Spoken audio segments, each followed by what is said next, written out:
if we're going to come to any conclusion, this matter, we've got to settle it like gentlemen. We've got to give me something to work with. So why don't you just divvy up your property? I mean, you colonize half the world, for Christ's sake. And I mean, our nation is far superior, military and otherwise. So what do you offer me in compensation? How will we offer you Nova Scotia? The land of the Acadians. No discussion. Doesn't seem like that unreasonable. That's great. I mean, North America is starting to bloom. But they're French. They're people of your culture. How are we supposed to colonize? Do not worry, my friends. They have a reputation for being very passive. Just get them to sign the oath. Sign it up. Bloody brilliant, man. Of course, we've got tons of people to sign oaths before. Should be a walk in the park. You've got yourself a deal.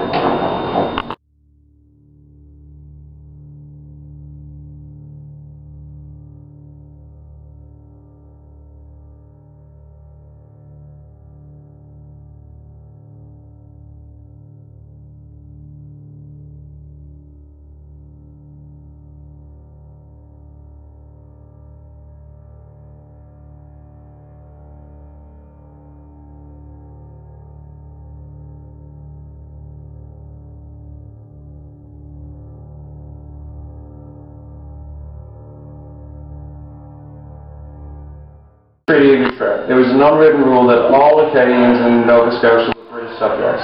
They never had to sign an official oath, but it was conceived that they were part of the British Crown. Now, when they acted out against the British troops in attempts to save Louisbourg with the Micmac, not only were they fighting against British soldiers, but in fact they severed their ties with the British Crown. Something needs to be done about this. First of all, we were told that if we came to this meeting, we would receive our guns and canoes back. We were only defending the Micmac because when we arrived, they opened us with open arms. The Acadians had acted out against the British, but they seemed to have a reasonable excuse. There must be a reasonable explanation for this predicament. Well, yes, there's a reasonable explanation for this predicament, but we need a sensible conclusion. Legitimately, the only way that they can make the Acadians true British subjects is if they sign an oath, an unconditional oath towards the British Crown. This is a reasonable request. You have until 6 in the morning to decide.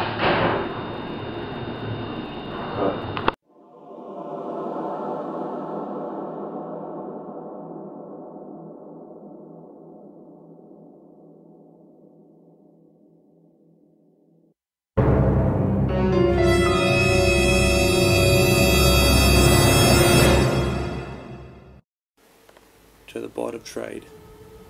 The Acadian inhabitants of Nova Scotia have yet, in any point in time, taken an oath of allegiance towards the British Crown. Although several attempts have been made to establish this oath, nothing has come of it.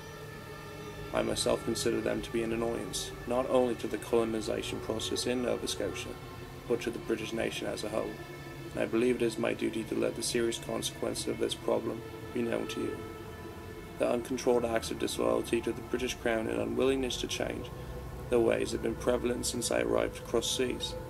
Upon meeting with the Board Governor, the Acadians seemed to show no remorse for their actions against the Crown. The next morning, the Acadians refused to sign the oath of allegiance. They refused to become English subjects. Therefore, I have no other option but to deport these nuisances immediately. They must be kept prisoner at St. George's Island, and there must be new deputies sent to help enforce this problem.